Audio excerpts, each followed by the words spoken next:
From Troy Public Radio, Troy University, and the Wiregrass Archives in Dothan, Alabama, this is It Came from the Archives. I'm Greg Phillips. Each episode, we delve into the archives to bring you a topic, introduce you to someone new, or tell you a story about the Wiregrass region and the surrounding area. Our guide is Marty Olaf, director of the Wiregrass Archives at Troy University. Today, we're tackling African American history in the Wiregrass area through the lens of one family in particular. In many ways, life for the Weems family in the mid-20th century was similar to that of other African American families in Alabama, but in others, their experiences were extremely different. As you'll hear, the Weems owned a 200-acre farm in northeast Houston County, and that opened up several opportunities for their family. The Wiregrass Archives has two important photographs of the Weems, and here's Marty Olaf to tell us more. This collection is the second smallest collection that we have. The smallest collection has one scanned photograph. This has two scanned photographs. And what I find most interesting about this collection, the Dorothy Brown collection, who is a member of this extended Weems family, she gave us these two photographs to scan, and they give you an entrepot into a much deeper world that exists, but you wouldn't think about them unless you started looking at these photographs. And as the American Association of State and Local History likes to say, everything has a history. And so I began looking at these photographs and trying to get a little bit more information about them, and it led me to expand beyond the family itself, which is a little bit hard to find. The information on the family is privately held mostly. A little bit difficult to find, but these photographs open up a vista of what life was like for people in the early 20th century. One of the photographs is of two young women standing in front of a building that looks like a schoolhouse in the early 20th century. And then another photograph of a small family group in a mule-drawn wagon in a store parking lot. And this wagon has pneumatic automobile tires on it. This photograph is from the 1950s.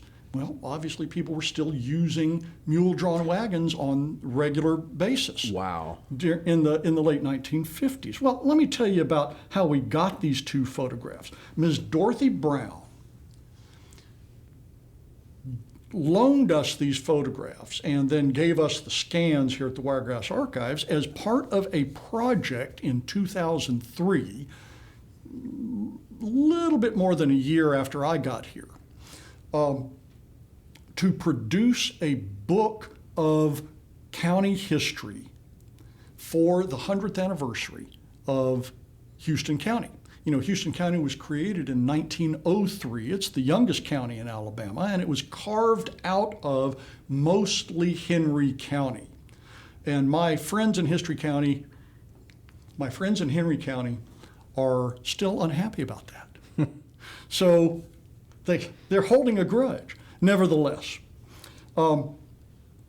working with the executive director, then out at Landmark Park, the Wiregrass Archives provided a lot of technical services and provided gathering services. And what we did was to take a scanner and a laptop computer out to various places in the community throughout all of Houston County and ask the community to bring in photographs that they would like to appear in this book from Arcadia Press. And Ms. Brown brought these two photographs, and the book is Houston County, The First 100 Years, published in 2003 by Arcadia Press, and it's still in print. You can still get it. One is a 1941 photograph of Mabel Weems, who at that time was 16 years old, and Eufy Weems, who was 18 years old, and they are two of the very first graduates from the high school at Columbia Alabama, the Columbia High School. This was an African-American high school, and it was the first high school class of African-Americans that took the 10th, 11th, and 12th grades in the curriculum. Prior to 1939, Alabama only provided through the 9th grade for African-Americans. Wow. In the 1920s, counties began to provide accredited high school curricula for white students, but it was only in 1939 after. So there's still over a decade's gap. Over a decade left. Anyway, the Weems family lived in Columbia for a long time. At least the African-American side of the family did. Columbia's a Chattahoochee River port, used to be the largest city in this area before Dothan became the railway hub in the 1880s. Members of the family were emancipated during Reconstruction, and they eventually were able to purchase 200 contiguous acres of farmland. Contiguous is a big deal. That's 200 acres that they could farm, even though they were different family units, they farmed them together. So they basically had 200 acres that they farmed. Now, the 1920s, the U.S. Department of Agriculture estimated that the average farm size in Alabama was 39 acres. This was huge then. This was a huge, benefit to them, right? This gave them a little bit of, I don't want to say in a leg up, because it's certainly a hard life of farming, but certainly this put them in a better position than many other families would have been at this point. It did two things. First of all, you're right. It's a much larger area. It's 5 times the size of the average farm in Alabama in the 1920s. Those farms, 39 acres, too small to provide sufficient income or even to allow for a reasonable life for farmers. Then they had to diversify, which makes it even more difficult. The Weems had 4 or 5 families working together, but because they could farm this at an economy of scale, then they could provide for themselves much better than they could as isolated plots of land. Well, and you know, this idea of acreage and how we measure land came out of the land ordinance, the U.S. land ordinance of 1785. I guess it's not really appropriate to say the U.S. land ordinance because we were still under the Articles of Confederation at the time. But to open up the Ohio Territory and that so-called Old Northwest, then the Congress passed the land ordinance. It allowed for surveys of land, and it set up the range and township system of 36 square miles of surveyed land in 1 square mile blocks. 1 square mile of land is 640 acres, and 1/4, those are called sections.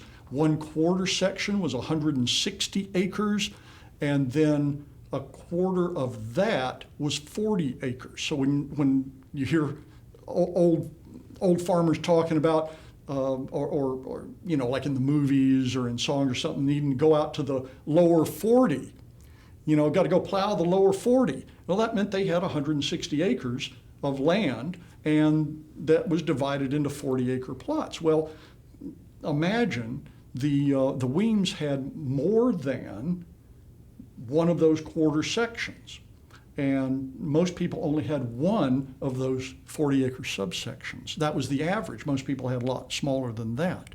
Wow. Land ownership, because they owned this land, they didn't rent it, they weren't sharecroppers, they owned it. That meant they stayed put. Sharecroppers, even if they were in debt, frequently were able to move. And so they didn't have, they had the same kind of tie to the land that renters have to apartments that they live in. You know, somebody else is really responsible for all of the stuff that goes on. When you own a house, you're the one that has to take care of the joint. When you're in an apartment or you're renting a house, if the water heater goes out, that's somebody else's problem. So your connection to the property is different. Well, the Weems owned this land, and so they were there generation after generation, and they could improve the land. They could improve their living situation. It really did give them a motivation to become invested, not only in the land, but in the community around the land. And so what kind of investment would you have in your community? Not a financial investment. You would have an investment in churches. You would have an investment in schools. And you would have an investment in improving infrastructure that may help you, but help everybody else at the same time.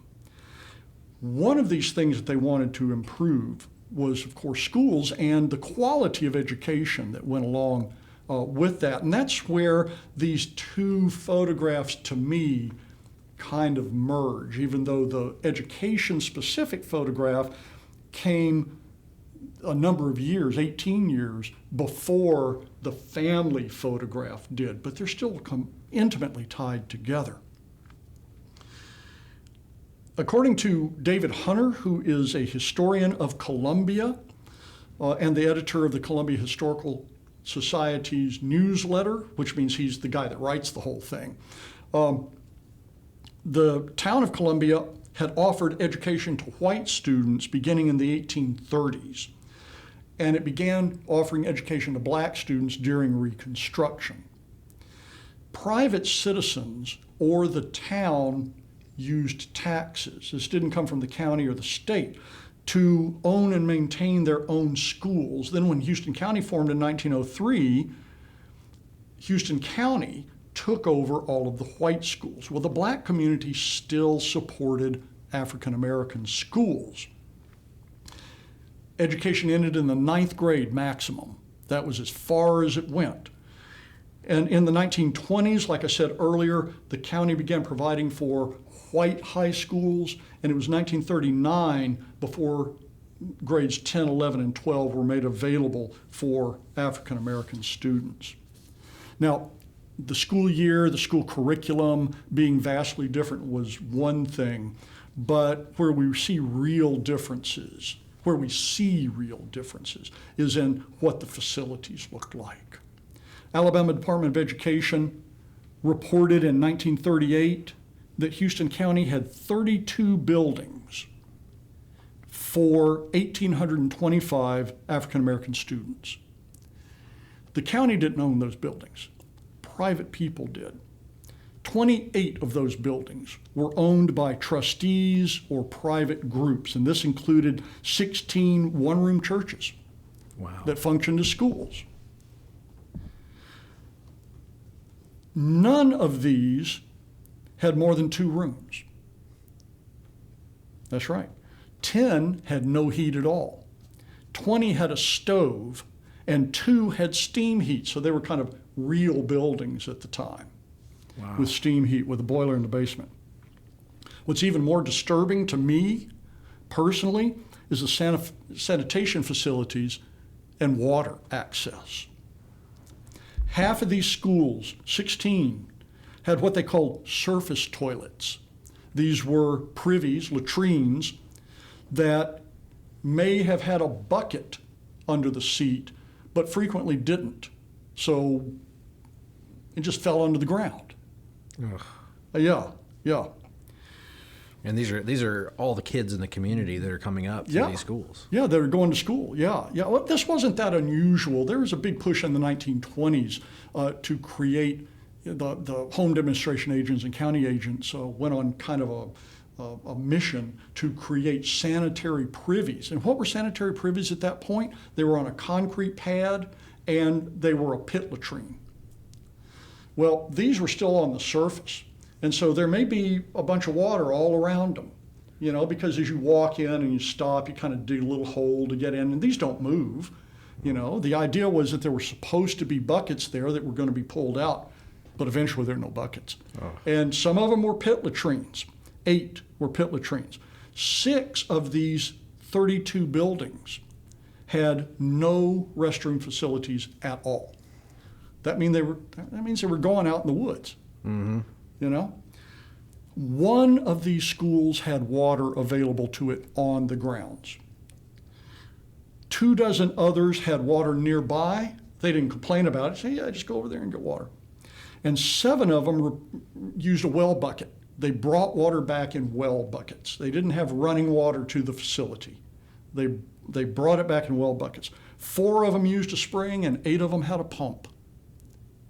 Again, not that unusual. It sounds terrible to us, and it kind of is terrible, but not that unusual for living conditions even as late as the 1930s. Again, all of this information is coming out of a report from the Alabama Department of Education in 1938, but still very primitive, very primitive. Eventually, the state school board in 1939 abandoned 27 of those 32 buildings and said no more school in these buildings. It really was an issue trying to consolidate schools and to take them under the wing of the county and the state. The county had gotten Public Work Administration funds to build 4 new schools, including a 3-room metal-roofed high school in Columbia for African Americans going from the 7th through the 12th grade. And that's the school that Mabel and Ufi Weems graduated from in 1941. Wow. What a story. 20 years later, the State Department of Education conducted a second survey that recommended abandoning that school because it had gotten old. It had aged out. Instead, they bused 100 junior high and 48 senior high students from Columbia a number of miles over to Ashford, Alabama. Eventually, they erected a modern elementary school with at least 6 classrooms on the site. So what we would consider now to be a fairly small elementary school then was enormous. The new and modern big deal school. Anyway, so that's the story of these 2 photographs, and as much of the information as I could get from behind them, but again, I've just scratched the surface, and I would love it if somebody who had an interest in this kind of historical work would find out more about our community by finding out more about the Weems family.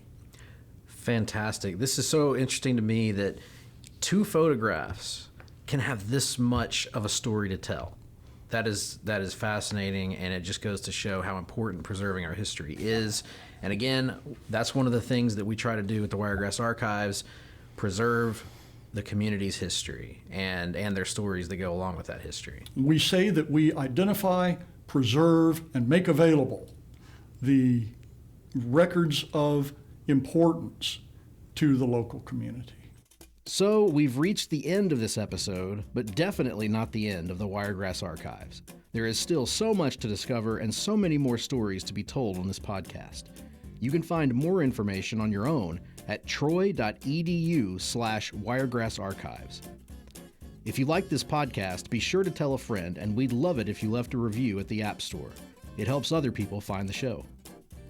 I'm Greg Phillips, joined as always by Marty Olaf, director of the Wiregrass Archives in Dothan, Alabama. This episode was recorded in the studios of Troy Public Radio and produced by Joey Hudson. Thank you for joining us for this episode. We'll be back again soon to tell you another story, and you'll know it came from the archives.